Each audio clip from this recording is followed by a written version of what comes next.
What's up, everybody? Welcome back to another episode of Day1Radio right here on Live Hip Hop Daily. I'm Maurice Gardner, one of your gracious co-hosts, and I'm always joined by my man Brandon Peters. What's going on with you, man? What's good, brother? Good to be back in the building virtually one more time.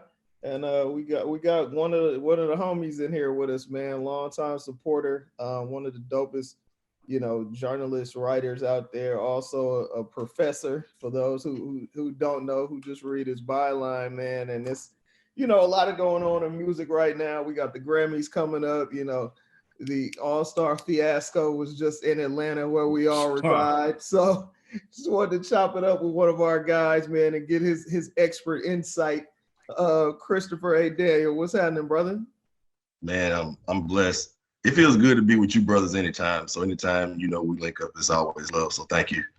For sure, man. Great to have you, man. Great to have you, man. Did you participate in any of the festivities this past weekend? Nah, I mean, and you know how it is. Everyone loves this city so much because of the culture, I guess. I was nowhere near any of it. I stay in Decatur anyway. So people were still just going to the supermarket and just going by their merry little way. So knowing the amount of work that I have at this moment, I was just like, let me just stay in the house and try to knock out some stuff and make some money. So that was really what it was about for me. No doubt, no doubt. So, I mean, we did introduce you, but I feel like you should tell the people, like, some of the places where they can find your stuff, man. I can't keep up with everything you do. You remind me of me when I was young, man. You know what I mean? So tell us about where, your byline is everywhere. You doing major things, have been doing major things for a while now. Well, before I run down my resume, I got to say, I wouldn't even be able to do none of this shit had somebody like you or Maurice did what you did, late 90s, early mid 2000s. I mean, when I was in grad school at the University of Georgia, I was writing about Southern hip hop for my master's thesis, and y'all stuff was the stuff that was out there. And it was so difficult trying to really dig for stuff and really try to sell, academics on this stuff. But needless to say, it's archived in the library. Y'all got credits in the bibliography and stuff. So if you ever think about it one day, just go to the UGA library, look your name up, it's in there. Oh, but yeah, so wow. I don't know if I ever told y'all that, but I just wanted to share that tidbit with the crowd because, I mean, y'all are like pioneers to people like me, so I had to give respect where it's warranted. So, but, my work is on CBS News. I've written for NBC News, written for the Grammys, actually on assignment for them right now. Let's see, the Washington Post got a cool story about the museum in Nashville coming out on that. Done some stuff with Food and Wine. Did some stuff with the Daily Beast, that Raphael Sadiq story, which is one of my favorite stories right now. That was their first story over there. I'm doing something else now on the Tina documentary that's coming on HBO in a couple of weeks. So that should be pretty fun. But I mean, I just try to make sure that I find stories that I think are cool and really highlight the culture and really highlight every part of the culture. So whatever I can do to make sure that we showcase us in the broadest way possible, that's just what I try to do. Dope, super dope, super dope. And you're also a college professor. No doubt. So I met your alma mater, the illustrious Clark Atlanta University. Holding it down, been there about 4 years now, and it's smooth. I teach all the multimedia and digital journalism courses there since the bulk of my work has been online. And, it's dope. I get a little special topics class time in there where I can teach an entertainment class there, a music journalism class there, trying to do something on food writing because, the niche journalism world is where we are now online. And we got a lot of students that want to do a lot of different things. So they don't even recognize that they can. Right. So that's the beauty of being, 38 years old and being able to go into that world. They understand that someone does it and they do it frequently. And I actually have the networks that they're trying to get, but I'm more so just like an A&R for a record company. I'm just trying to find the next talent and try to help them get to where they want to go and just really polish them so that we got good people in this game. Yeah, it's so key, man, because so many, young writers out there, especially when they first get introduced to the craft, they think that journalism, quote unquote, is only being on CNN, getting shot at and ran down by tanks or You know what I'm saying? If it is some dangerous, hard news situation where it's like, no, like it's like it can be whatever you want it to be. Just make sure that you're, keeping the truth and the facts in it. And making sure that you know how to write and actually frame the story the way it should be framed. I actually spend a lot of time in class really working on the best practices part, because they can talk all day and they have energy and they have the passion, but you want to make sure that subjects and verbs agree and make sure syntax is there, make sure transitions are between graphs, and making sure they know how to write a lead sentence and using the proper anecdotes to really start to get the narrative in order so people will read. Because I try to let them know, your biggest battle is everybody else that's on the internet scrolling through. So you have to figure out how to keep them. And the best way to keep them is just to tell a really true, honest, and very entertaining story that really brings them into the experience. So as long as we doing that, I think we're in good hands. Nah, I appreciate that, man. Somebody got to gear up and prepare the next generation of journalists, because if we don't tell our stories, somebody else will, and they ain't gonna be told right. Nope. I mean, think about it. I mean, even this Sunday, looking at the All-Star game, y'all saw the kid that interviewed Chris Paul, Ashton Edmonds. That's one of my students. And I've watched him grow in the last 3 years, and to see him doing what he's doing as a Roden Fellow at the Undefeated, and now he's on national television interviewing one of the biggest athletes in sports. And and it's funny because he called me literally as soon as he got off the television, and he was just like, "How did I do?" And I was just like, "You was nervous, but you weren't nervous because of it. You weren't nervous because of the interview. You were nervous because it was millions of people watching you in prime time.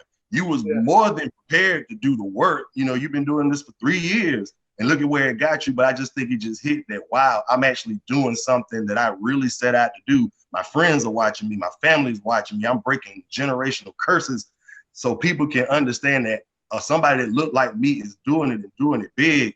And that's really the one thing I try to set out to do, is just, change the narrative in our families, man. Because even I'm sure y'all had the same experience where your family didn't even know that journalism was possible, that you can interview your favorite rappers or entertainers that you watch on TV, and we're making this possible for everybody. But you know what, though, man? Like, everybody except one member of my family thought that. And ironically, it was my dad that actually kind of got me to take it, to consider it. You know what I'm saying? He was telling me, "Hey, man, you should get into journalism," because I used to write stuff all the time in school. But, even back then, I was like, bro, I ain't really trying to be on the news. Like, I don't want to be Dan Rather. I don't want to be this person like journalism. What am I going to do that for? You know what I'm saying? But as I got more into my journey when I was in college, doing radio and DJing, I was like, oh shit, I do got a closet full of damn source magazines. That is damn journalism. I can't be doing that. You know what I'm saying? So it's like, damn, that's what he meant the whole time. Right. But I want to ask y'all too, though, because I don't think I've ever asked y'all, what did that feel like? He can't help it. Go ahead. What did that feel like, though, getting that first big byline? How did y'all handle that joint, though? Man, I don't even remember, to tell you the truth. Like, it was, I'm sure it was cool, bro. Like, I'm always looking to what's next. My mind is always, a year or two down the line or whatnot. Like, I was just like, okay, this is cool. Like, all right, so how I do something bigger and better. You know what? Like, my first major, and I always got to give props to Brandon, because Brandon was the person that even introduced me to the idea of freelancing. Like, I was fresh out of school at my first job at Rolling Out, and I just thought, I can only work here, but Brandon was like, nah, man, like, this is how you, send out a pitch, send out your queries, you contact people this way.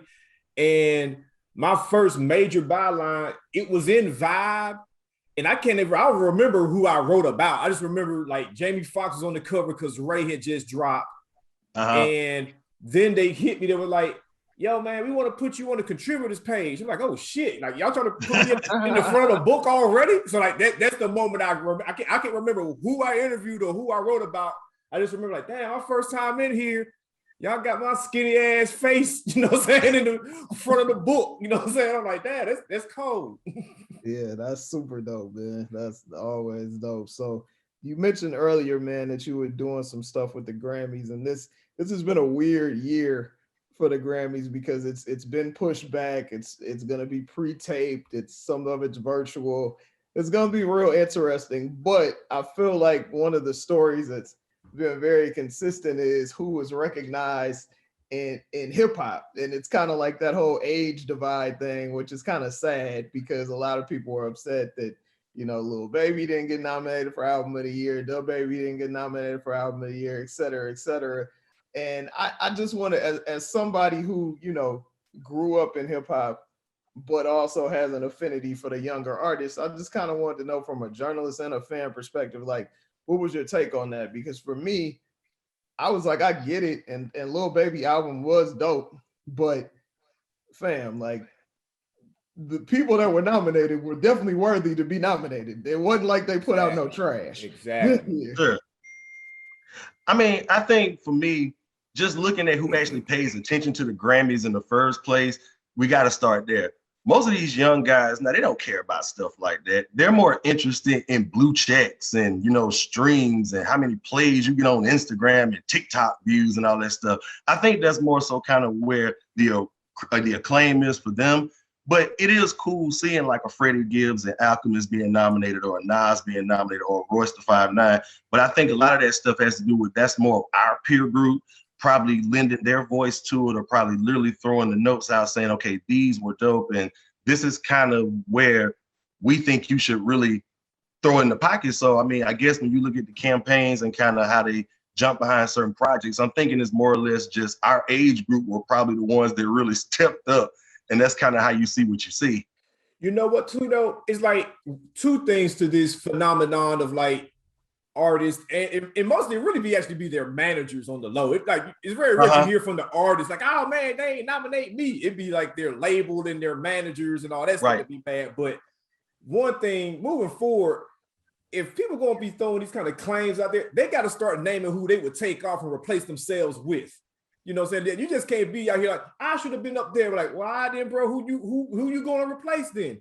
And then two, like when you look at that best rap album category, when I think of these bodies of work, I view them as just that. These were bodies of work. Whereas, as dope as DaBaby and Lil Baby are, though I look at those projects the same way that I look at a lot of the stuff that Drake had been releasing, maybe like 3-4 years ago, where it's like, oh, this is a long ass playlist kind of, you know what I'm saying? Like, like a lot of the production is very similar. A lot of the themes and the content are very similar. You know what I'm saying? You got those two, or you may have that one or two mega song on there, but that doesn't mean that, oh, wow, this is a whole body of work that's really setting a new standard or tone, or, offering something fresh to the landscape. For sure. And I mean, I definitely feel Jay Electronica album could have been taken off for sure. But oh yeah, that was definitely a Jay-Z nod. that's neither here nor there. But I do want to run through some of the categories, and we can all say who we think are gonna win. So best rap performance, you got Deep Reverence to join with Big Sean and Nip. Bop from DaBaby, What's Poppin' from Jack Harlow. The Bigger Picture from Lil Baby, Savage, Meg Thee Stallion, and Beyonce, and Dior from Pop Smoke. Who do y'all think is gonna win best rap performance? I think they're going to give it to Jack Harlow because it would not be the Grammys if a white rapper did not win. You know what I'm saying? I mean, they're not going to nominate a white rapper and not let them win the category that they are in. Whether it's, and I don't feel the same about Jack Harlow that I do towards Eminem or Macklemore. But anytime that they find a way to nominate one white rapper, they're giving them that award. You know what I'm saying? Like, it's never failed. You know what I'm saying? Like Eminem has never lost an album category that he was in. I did not realize how many best rap album Grammys Eminem had. He's never lost. Yes. Every Eminem album won it. Every time he got nominated, he won. Damn near. Yeah. Every time he was nominated, pretty much.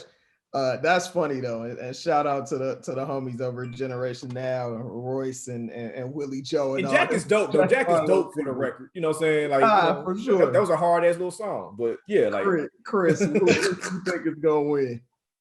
I mean, I'd be wrong if I didn't agree with my brother Maurice, but it's my hope that based on the climate and where we've been over the last year, I'm hoping The Bigger Picture will probably pull it. But I can also understand if Savage pulls it too. I mean, just based on visibility and kind of what's kind of dominated the radio over the last year. And it's not to say that What's Poppin' didn't do it as well, but I think between the Bigger Picture and Savage, it's a good possibility. Hopefully. Yeah, I agree. But I think that we're gonna see a continuation of what we saw last year, with Nip winning an award or two, and them showing, love and reverence for that. No pun intended. But I think this year is gonna go to Pop Smoke with Dior. That's my sleeper pick for the category. Another dope record, by the way. I think all these records were dope records. Mm-hmm. Sure. I mean, Bop was more of a dope video than it was a Video. record. I think they all were pretty, held their own. So next category, best melodic rap performance. Is this the first year or the second year that they've switched it over from rap sung to melodic rap performance? And that's another thing. I don't understand all the sub categories for awards. Like, can we just make it R&B and be done? Right. I'm saying. So the nominations for that are Rockstar, The Baby featuring Roddy Ricch, Laugh Now, Cry Later, Drake featuring Lil Durk, Lockdown from Anderson .Paak, The Box from Roddy Ricch, and Highest in the Room from Travis Scott. Chris, you can start off this one. Who y'all got? It's gonna be probably another Drake moment. It's probably gonna be another Drake woman. Shout out to Cardo Got Wings, man. Still a dope song, even doper video, like B said. But I mean, it's Drake's world, so I don't see why not.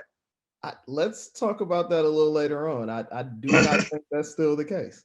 Based on last weekend. And from what, and Chris is probably way more educated on this, being that, he actually writes for the Grammys. But I think sometimes with these weird sounding ones where it's always changing names, I think that's the Academy's way of trying to recognize larger bodies of people, to where it's like, oh wow, man, there's a songwriter that was in on this too. Let's make sure we show this songwriter who might have wrote the singing part that the artist sung, you know what I'm saying? Because they can reward more people. I think that's why they do that stuff. But for the category itself, I think it's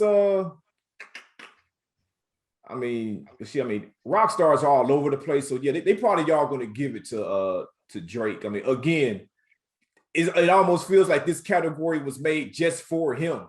Like, you know what? I'm gonna throw a curveball on this one. I think Anderson .Paak is gonna win it because white people love Anderson .Paak. And I think Lockdown is going to win this one. They always throw a curveball in at least one category where people are going to be like, what? And then they got to go to their phone and listen to the song to even know what the song is. And the way that we're talking about this too, it is like one of the curveball categories anyway. This is like, because this ain't one of the ones that's going to get on TV, I don't think. That this is going to be one of those ones where it's like, if you're a pre-show trophy. It go from the program to the Wikipedia page. This one's definitely getting awarded at 3 p.m. for sure. Absolutely. All right. So the next category, best rap song. Now this is the Songwriters Award for the most part. So the Bigger Picture from Lil Baby, The Box, Roddy Ricch, Laugh Now, Cry Later, Drake featuring Lil Durk, Rockstar, The Baby and Roddy Ricch, and Savage with Meg Thee Stallion and Beyonce. I'll go first on this one. I definitely think Roddy Ricch is winning this one because this is always the consolation prize for the rap song that does not win Song of the Year. And he's both. So I'm definitely going with Roddy Ricch for The Box on this one. It's going to be between that one and that Rockstar. I mean, all these songs got played the hell out of, but yeah, this is actually a tough one though. But I mean, when that Box hit, it was like that shit hit. And that's actually one of my favorite songs from last year. It was everywhere, and it's a really, really good record. No, it is a good dude. Roddy Ricch is dope. Like, he's actually very talented. Like I can't even knock it. So is that your pick, Chris? I would definitely say The Box, but I wouldn't be surprised in this Me Too 2.0 society that we're in right now if Savage don't take that prize. I mean, it's Beyonce, and then you've seen what Meg has kind of done over the last year. So it wouldn't surprise me if we wouldn't have a Me Too moment here. Yeah, I feel that. So best rap album, we discussed it earlier. You got Black Habits from D Smoke, definitely the sleeper of the bunch. Alfredo from Gangsta Gibbs and The Alchemist. A Written Testimony, joint album from Jay Electronica and Jay-Z. King's Disease from Nas, and my favorite album of 2019, 2020, The Allegory from Royce da 5'9". Reese, you go first on this one. I think this is going to be the year that we see Nas win something. You know what I'm saying? Like it's almost too right. You know what I'm saying? Like I think this is going to be the year that we see Nas win something. Like, because I look at Alfredo the same way that I looked at those years that Schoolboy Q would get nominated, which were definitely deserving, but it's like, we gotta have the kind of gangster shit in there that was done well. You know what I'm saying? Yeah. That Jay Electronica, I mean, even like, I know I was ranting and raving about it when the album first came out on the show. Like, I think I think you and her was kind of just like, man, this shit all right. And hell, the whole world was kind of like, it was all right. And I'm like, no, this is tight, but I ain't gonna lie. I probably haven't revisited it, since that month that it came out. Because hell, they took one of my favorite, like, shit started happening. Like, they took one of my favorite tracks off of it. You know what I'm saying? But yeah, so like that was pretty much the shoe in, like Jay-Z's on there. But and Royce, I mean, that was a great album. That was a great album, well put together. But I think Nas is gonna walk away with it. But I ain't mad at D Smoke getting nominated. I know a lot of people were like, D Smoke, what's a D Smoke and all that stuff. But it's like that man was doing stuff on there that I didn't hear on either one of these albums. Like, this man was rapping in 2 languages. You know what I'm saying? Like super dope. Like that was dope to me. You know what I'm saying? D Smoke. And if you're talking artistic merit, then if we're looking at something like this, you would think something like a D Smoke would take it just off the strength of the criteria by itself. But I mean, we going back to this old peer-to-peer network and campaigning and who submitted the ballot on time and all this other stuff. So you might be right, Reese. This might be the first year that, we get the Illmatic, it was written what that was supposed to get. Mm-hmm. And I think it may, and then too, Hit Boy is a Grammy favorite, having trophies on his own previously. So it wouldn't surprise me if that would play into it too. And not to say that that's a bad thing, because Hit Boy is dope. Right. But I think it is a year that we're gonna see Nas go home with a trophy. And I think behind it would probably be Royce. Yeah, this is the one all three of us agree on. I think it's gonna be Nas. It's absolutely ridiculous to me that Nas has never won a Grammy and neither has Snoop. And that's why I don't give these shows that's crazy, right? The credit that most people do, because 9 times out of 10 they don't really recognize game or what's really going on out here anyway. So, but yeah, I think this should be Nas's joint. And the last category I want to discuss, because we got a few rappers in the category, is Best New Artist, which is never awarded to the most popular artist. We got Ingrid Andress, have no idea who that is. Phoebe Bridgers, Chica, Noah Cyrus, assuming that's an offspring of Miley Daddy, D Smoke, Doja Cat, K Tronada, and Megan Thee Stallion. There are 2 things you will always know about this award. 1, like I said before, it's never to the most popular artist, and 2, everybody in this category has been putting out music for at least a decade. Right. I was like, K Tronada is new to who? Right. Exactly.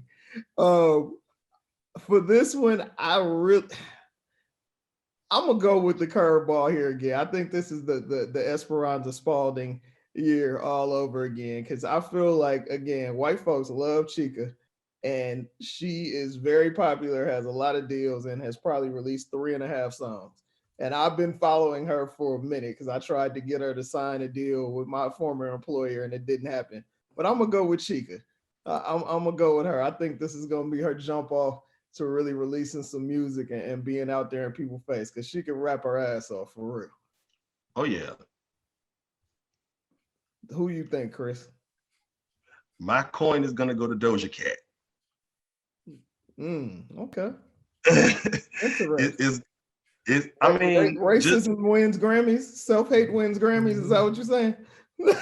I mean, pre-Harvey Mason Jr., look at what you got. I mean, look at some of the controversy with leadership. I mean, of course, it's going to trickle down in many cases. I mean, so it wouldn't surprise me in this moment, especially because she had one of the biggest hits over the last year. But again, putting out that music and just gradually evolving with each project, I just think at this point, especially with her whole social media thing too, it may be a Doja Cat year for that. Okay. Reese, who you got? Well, we already said that, none of the rappers are going to win it anyway. We just picking like a rapper that we thought would, right? Because I'm pretty sure one of these names that we are not familiar with it happens every year. So it's like, who the fuck is that? You know what I'm saying? But yep. So you have Ingrid, is what you're saying? Yeah. Ingrid is gonna win, man. But hey, I want to get y'all's take on something, man. Like, kind of backtracking to the Nas thing. Like, of course, we all feel he's deserving of a Grammy just based off his tenure alone. But I mean, when you go back and look, not all of those Nas albums were better than what actually won, though. You know what I'm saying? It's like, I don't know if Hip Hop Is Dead is better than Graduation. You know what I'm saying? But he could have won for a song, bro. Yeah, for a song. Like, he could have won for something. Like, dude, Nas is you'll be hard pressed to ask anyone their top 10 rappers, and Nas is not on that list. Right. Like, that's kind of ridiculous. This dude has had he has some stumbles there.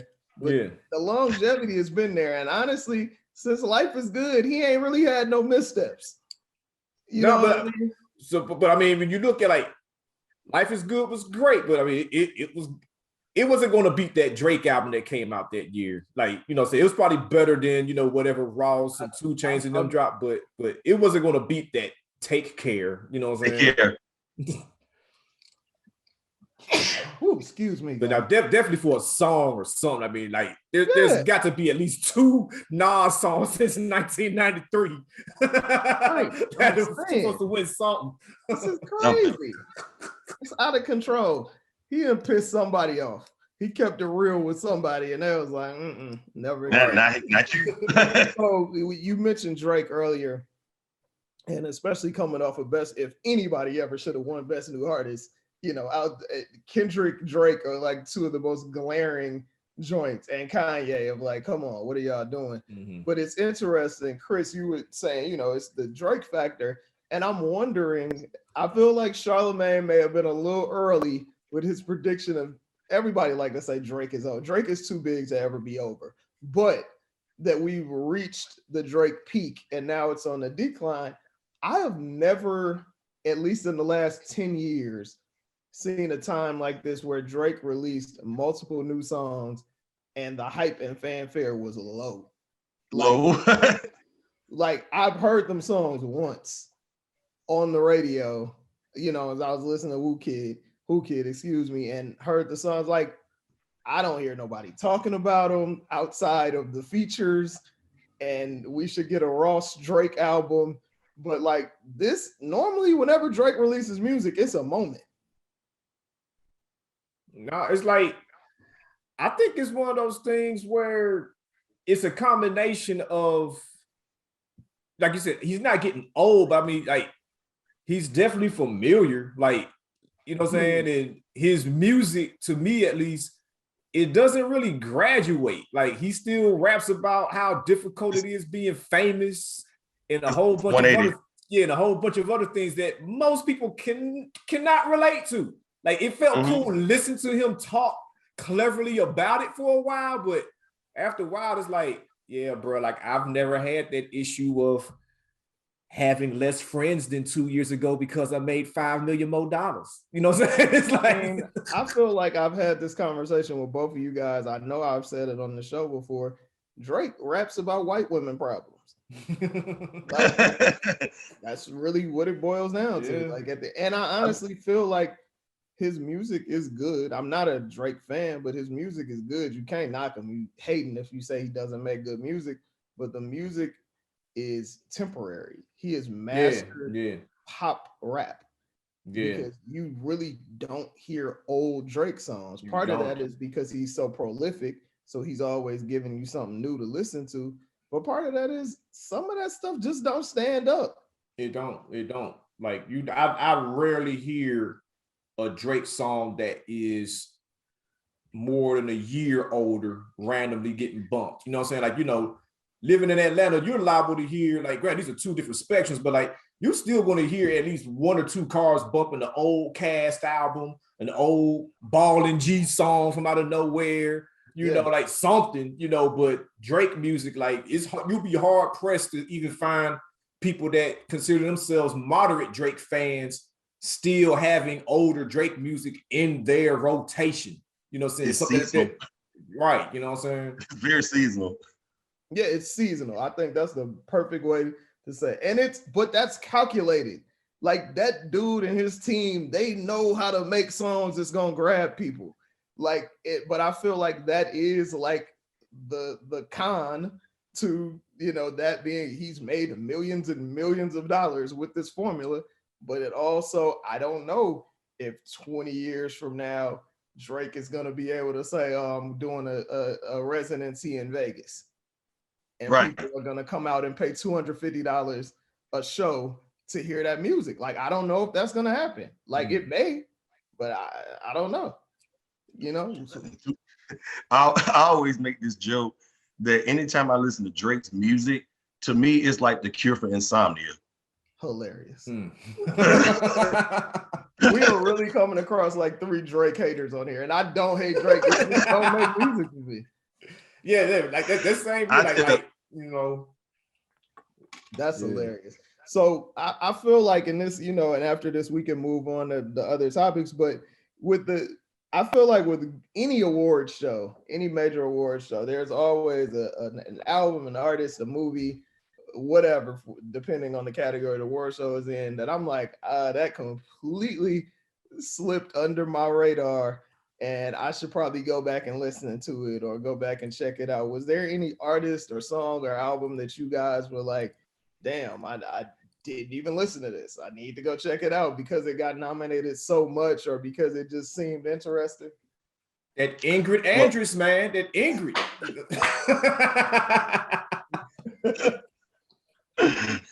Well, I know one song that's nominated that's actually really, really good is the Robert Glasper, her, and Michelle Ndegeocello record. Oh yeah. That's in I think one of the best progressive R&B categories, or best R&B song categories. But again, if you want a really good escape, a really good vibe, that's definitely one of those records I think that deserves the win, just because you have 3 strong artists on one song and no one overpowers each other.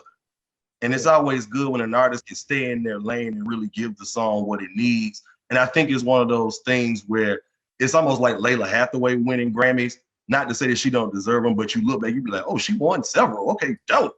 But I think it's one of those moments where you'll see something like this happen, hopefully this year, just because it's that dope of a single. And I hope they just come away with it because they're all dope in their own right, period. Glasper is always super dope, and he's a fool. So it's damn fool. The one for me, which reminds me, have you guys seen this documentary, Mr. Soul? Not yet. You got to watch it. It is so good. I'm gonna have to check it out. I've heard about it. I have not got around to watching it yet. The joint for me is Jhené Aiko. Like, I never listened to her album. I just didn't. Neither do I. But I was really surprised that it was nominated for Album of the Year, and I think she got a big single nomination too. I was like, oh shit, okay, I'm gonna have to go back and I like certain joints from her that, you know, penetrate through my circle, or, you know, I'll hear, or, you know, when we were going outside, I would hear them. But yeah, I never really I've seen her perform a couple times, so I just never super duper got into it. I feel like the biggest music story thus far of the year is probably this Silk Sonic situation. Hey, before we move on to that, I was gonna say Black Pumas is dope. Like Black Pumas, like they're nominated for some stuff. Like they're kind of dope. I haven't listened to it. I'm gonna check it out. That seems like something that you would always put me on to. They sound like a group that you would put me on to, Reese. Yeah, it's kind of like in the lane. It's like a pretty much like kind of like, think of Run the Jewels but acoustic. You know what I'm saying? It's like one black dude, one white dude. But they make you like acoustic, like Alabama Shakes type stuff. You know what I'm saying? I was gonna say Alabama Shakes. I know you like that lane a little bit. So they just, Anderson .Paak and Bruno Mars are Silk Sonic. They dropped this joint last week, which is pretty much what I expected to hear. Just that 90s vibe with some 80s riffs and some old school. There was actually a bridge on the song. Oh my God, they're doing bridges again. There's arrangements, like what they call real music. And I feel like that's to me like the biggest music news of the year so far. And I'm looking forward to hearing the album. But I'm like, damn, I feel like it's gonna be a disservice if they don't get to tour. I feel like this is music that's made for the stage. Right. I was telling somebody, bro, like if they do mess around and decide to do a tour, like I'm wearing 5 masks and going, bro. Like exactly. I'm getting a hazmat suit. Like I'm going if they decide to do that. Yeah. Nah, I would too. It's gonna be an amazing show. But I think with a vibe like this, it looks better based on the aesthetic of it. If they do like a variety playhouse, Amos South End and Charlotte type of deal, I think if they scale it down and just do like intimate settings, it'd be more of a memorable experience for something like that, since it has that kind of nostalgic vibe to it and it's sort of a chill essence about it. I'd be really amazed to see how they execute this if we do get a tour out of it though. You know what? That you said that, like, it would be dope if they mess around. I mean, I'm assuming with Bruno Mars standing alone, they got budget for ideas. You know what I'm saying? But it would be dope if it was a situation where it's like they might pick like 10 cities that they post up in for like a week. That's what do like a stretch of shows. You know what I'm saying? Mm-hmm. The only way that would work in a 1,000-seater or 500-seater is if it was like 2 shows a day for like a week, and they probably still would just break even, because I know Bruno got to be getting $1 million a show easy. Right. So yeah, but hell, Anderson ain't cheap either. Like, nah, he's I was like, when I went to the show, I was like, God damn, Anderson, I didn't know you cost this much, bro. But he hasn't done. Anderson .Paak hasn't done an arena tour yet, has he? He's been doing like the 2,000, 3,000 seaters, right? Yeah, he's been doing stuff like the Roxy and stuff like that. Okay, that's what I thought. Yeah, so like festival gigs too. Yeah, Bruno ain't done a small show since he was an Elvis impersonator. But yeah, man. I just kind of wanted to get your take on that, man. And you were talking about, Chris, earlier, like a lot of the outlets that you're writing for, and a lot of them are, mainstream outlets, man. Do you feel like it's a wrap for quote unquote Black or hip hop journalism outlets? I feel like everyone is going, because the bigger side, they realize what's being viewed. So the bigger outlets, so they need that. But do you feel like there's still space for, the Black owned or at least Black leaning journalism outlets? I would hope so. I mean, that gives me some hope, seeing that Ebony and Jet is coming back and it's under new management and whatnot. But I think one thing that we all have to kind of really think about is we have to really think about that story again and really giving good stories, because a lot of that stuff all boils down to content. Mm-hmm. And if it's a situation where we're getting these little hit or miss TikTok videos or these fight videos, then if that's all somebody's going to see, then that's kind of the lane that's going to be pushed. But to me, it all boils down to story. And even just talking to some of the editors at all these outlets, and I guess that's one of the things that I appreciate the most, is they are open into listening.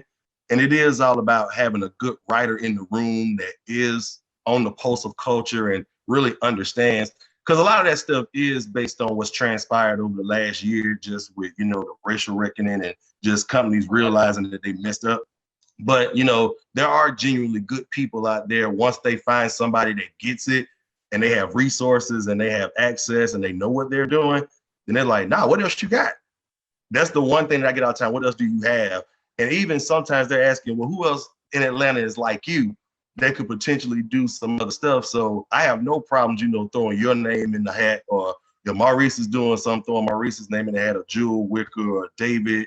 It just depends on what it is. But I just think we have to be a little bit more mindful of story and just get back to that again, because that's what journalism is. And that's exactly what made us interested and want to do this in the first place. Right. And to your point, Chris, like the people that are, I guess like making the decisions, writing the checks, they have to be open to it, because it's like,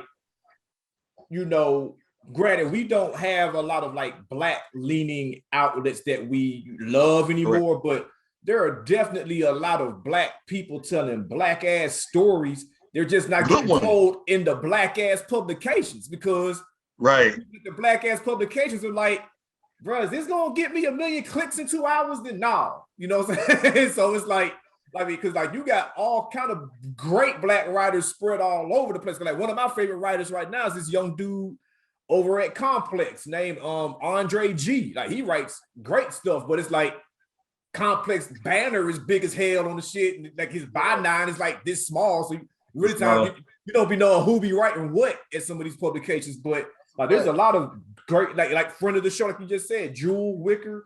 Like there's a lot of great Black writers and talent out there. It just seems like the homes that you would think they would land at are more so like going in another direction. They're just like, hey, bro, like we trying to get 1 million clicks in 2 hours. You know what I'm saying? Yeah, very true.